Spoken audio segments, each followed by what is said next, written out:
going on, guys? I wanted to answer a question that came in from a high school athlete about mental toughness. I think this is a great question, and I could always relate because I go back to my days as a high school athlete, and as much as my coaches mentored me, I needed more. Not every kid is going to be tough out of the gate. Not every kid will become tough within one season. It takes what I call time to turn the corner. So listen to this question. You could learn from this even if you're an adult, whether you're competing in sports or not.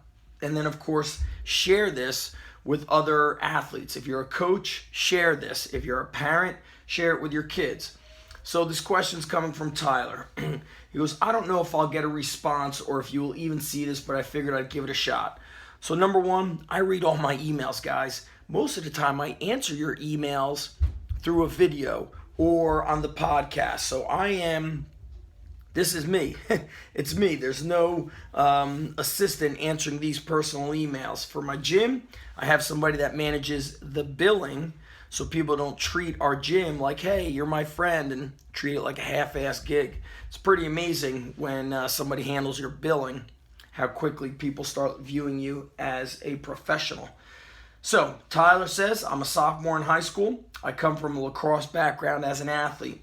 I picked up wrestling in middle school, and I've incorporated the work ethic and the ability to handle adversity that I learned on the mat into my everyday life. I've been lifting since the summer before freshman year, and I still do it regularly. This year, our lacrosse program is really bad, and I'm doing my best to stay positive and have faith that if I keep working as hard as I can, things will get better. But the thing is, they do not seem to be. They being his teammates. I read your emails every day about how to make sure you are the best you. And I'm putting forth full effort to try and achieve that, because that's all I can do right now. It isn't like I'm not used to losing a lot. The majority of all the sports I played from second grade until now have been losing seasons. But now I feel as if my hard work means nothing, and that makes it really hard to keep on going with the same drive I had previously. So I guess what I'm asking is, how do I keep going full steam ahead when it feels as if my effort means nothing? How do I stay tough? Well, Tyler, first of all, don't blame your teammates. Don't blame anybody else. If your team isn't tough, then you must take it upon yourself to get them better. If the coach isn't doing it, maybe you could inspire your coach. Say, Coach, let's start doing morning workouts. And by the way, on my website, and I'm going to link it underneath this YouTube video, your coach could sign up for our High School Strong program. And then every athlete on the team will get the workout delivered to their phone. You could follow that program. But I'm going to go back to one of my earliest lessons. And man, I'm drawing a blank from the coach's name, but I know that I will remember his name. His football team went 1-9, and he came across one of my DVDs, which is now inside undergroundstrengthcoach.com. Came across ancient training methods. They were following a basic barbell program, but he saw ancient training methods, and this guy took such fast action. He somehow, I think, got the local tree company to come and chop up a bunch of tree logs so the kids could start training with tree logs. Him and the athletes together made a bunch of sandbags, 40-pounders, 60-pounders, 80-pounders. He went to the local tire yard, picked up a bunch of tires, big ones for flipping, smaller ones, and turned them into sleds.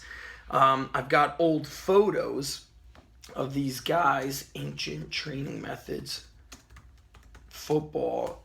I remember how they sent me photos, or the coach sent me photos of the kids training, and it just blew my mind. So without the coach being a leader, it's hard for the kids to lead. But I still say this, don't blame anybody else. Blame yourself, take full responsibility yourself, and get you and your teammates training. Burpees, squat jumps, hill sprints, dumbbell farmer walks, pull-ups, push-ups, walking lunges with weights, dumbbell clean and press, all the basic stuff. I've got so many free workouts on my YouTube and on the Zach Evnish blog. it's there for you. And I tell guys in a team setting, I go, this team is as strong as the weakest guy on this team. So take a look around. The weakest players, that's your standard. How do you get stronger? You do the work every freaking day, and you turn into a band of brothers. You guys start doing more things together. You eat together. You hang out together. You lift together. You organize workouts before school or after practice. You create a brotherhood.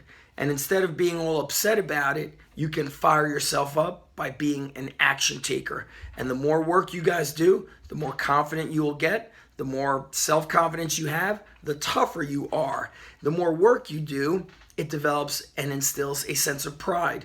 You now you get this feeling within where you're like, you know what? I am working my tail off. So I'm going to be tough during these tough times. View this as an opportunity, as a great challenge to become better. And now it comes down to who's going to do the work. Lots of people want to talk about it. Lots of people want to blame others, but ultimately it's up to you guys. If your coach is not leading you, then somebody else has to become the leader. Finish with this Navy SEAL quote: ready to lead, ready to follow, never quit. That means sometimes you'll be the leader, sometimes other kids on your team must lead, and you must be ready and willing to follow. Never quit. That's it. Comment below, like this video, subscribe, share it with any coaches and other athletes who can benefit. Peace, guys.